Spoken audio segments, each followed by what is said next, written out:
25岁生日那一天，我像往常一样打开手机，满心期待着生日祝福，可只看到男朋友发来的分手短信。短信里说我们2个人不合适，还说他喜欢吃香菜，而我一闻到香菜味就觉得恶心。我伤心地盯着手机屏幕，眼泪不停地往下掉，一直掉到手机键盘上面。我打了"祝你幸福"几个字，想了又想，最后还是删掉了。我心里又生气又难过，于是马上请了年假，买了一张去山区的车票。我就想快点离开这里，去山区走一走，吹吹冷风，说不定就不难过了。出发那天，我翻出一个旧书包，把很多零食装进去，还有充电宝和衣服。收拾好后，我就去坐长途客车。客车的座椅又破又旧，上面还有不少脏东西，车里还有一股奇怪的味道。但我一点都不在乎这些，我只盼着能快点离开。客车在山路上开着，绕来绕去的，我觉得头晕，胃里也开始难受起来。我只能一直忍着。好不容易到了目的地，天已经快要黑下来了。小村子特别安静，路上几乎看不到行人，只有几户人家的灯亮着。我按照民宿老板发的地址找，可导航在一片玉米地就停住不动了。我站在那里，完全不知道该往哪里走。姑娘，你在找什么？突然有人在我背后说话，我吓了一大跳，差一点就叫出声来。回头一看，是一个背着竹篓的大叔。大叔脸上带着笑容，看起来人很和善。我赶紧把手机拿给他看。大叔看了看手机说：“哦，你走错路了，要从那边的小路走过去。”大叔用手指了指一条小路，那条小路特别窄，我几乎看不太清楚。我心里虽然害怕，但没有别的办法，只能硬着头皮往前走。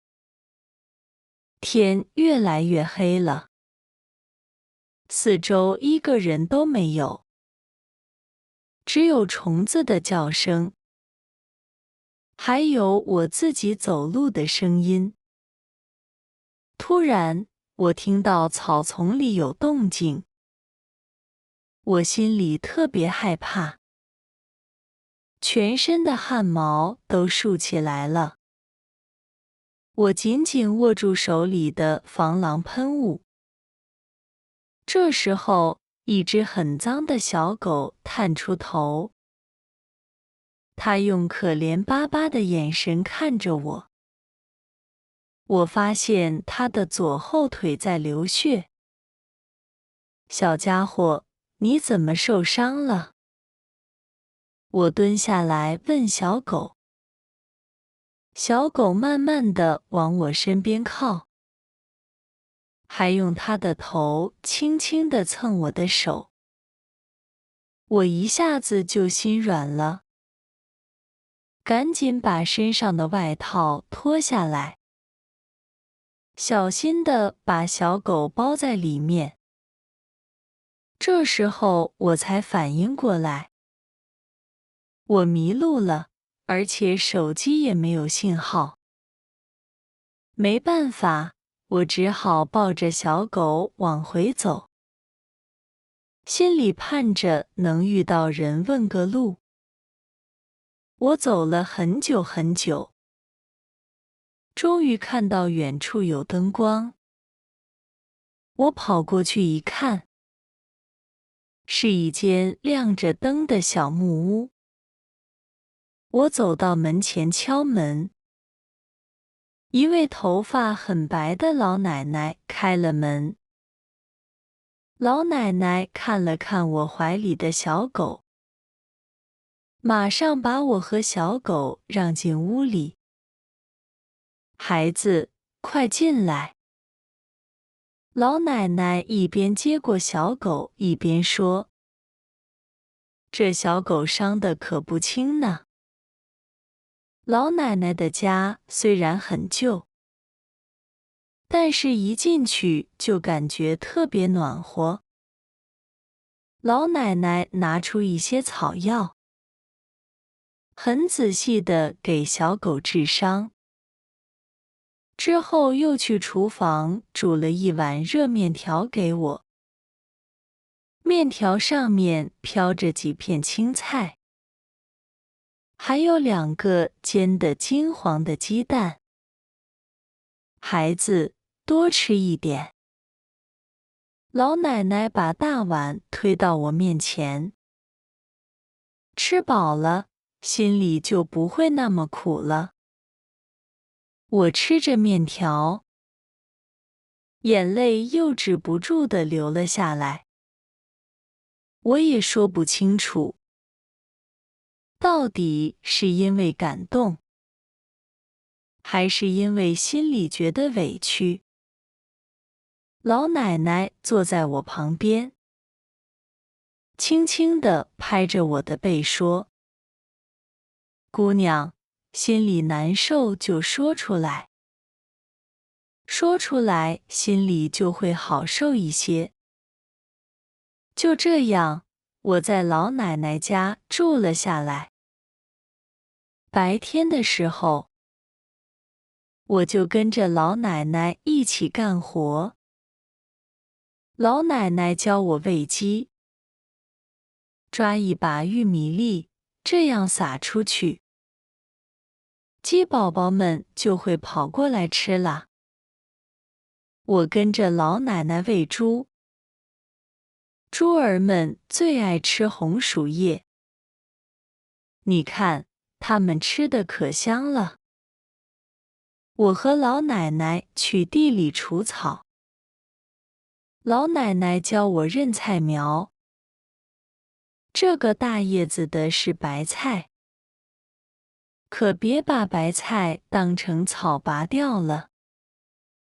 我学得很认真，老奶奶就一直夸我：“孩子，你学得真快，以后肯定是干活的好帮手。”晚上，我们坐在院子里，一起看天上的星星。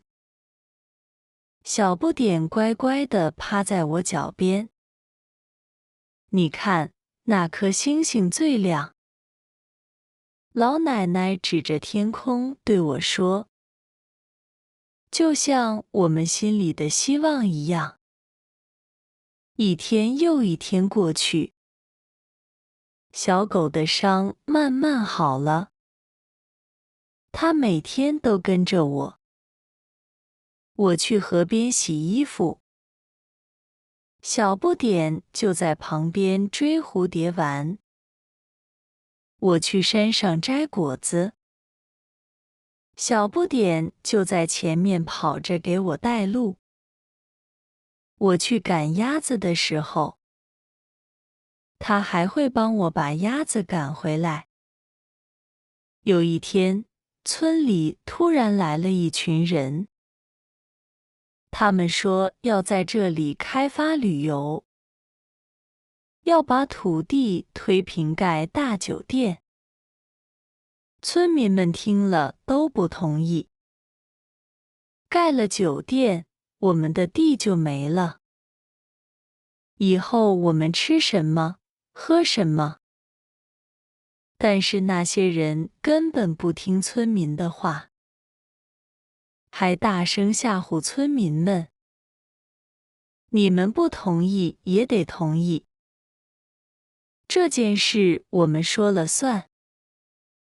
我、老奶奶和小不点也被卷进了这件事情里。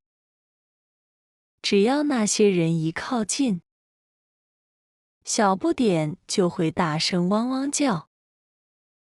我抱着小不点对他说：“小不点，别怕，我们一起想办法解决。”我突然想起在城里学过的一些知识，就和村民们商量，我们可以写联名信，把我们的想法告诉上面的人。大家都觉得这个办法好，我们就一家一家去让大家签字。大哥，麻烦签个字吧。这关系到我们村子以后的生活。大姐，帮帮忙吧。我们不想失去自己的家。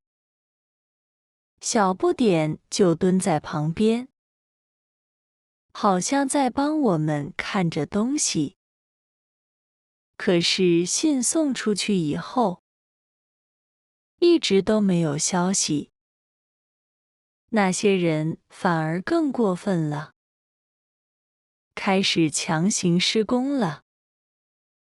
村民们又聚在一起商量，不行，我们不能让他们这样做。我们要再做点什么阻止他们施工。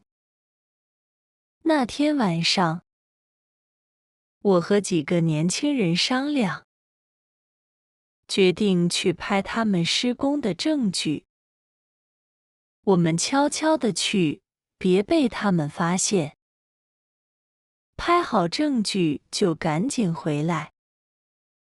小不点也跟着我们一起去。我们悄悄地走到工地旁边，正在拍的时候，突然被那些人发现了。你们在干什么？快把他们抓住！那些人追了过来。我们转身就开始跑。小不点特别勇敢，冲在前面拦住那些人，结果被他们打得很严重。我抱着受伤的小不点，心里又疼又生气。小不点，你要坚持住，我马上带你去看医生。就在我们不知道该怎么办的时候，事情突然有了变化。我之前在网上发的视频，被很多人看到了。大家快来帮帮这个小村子，别让他们失去自己的家。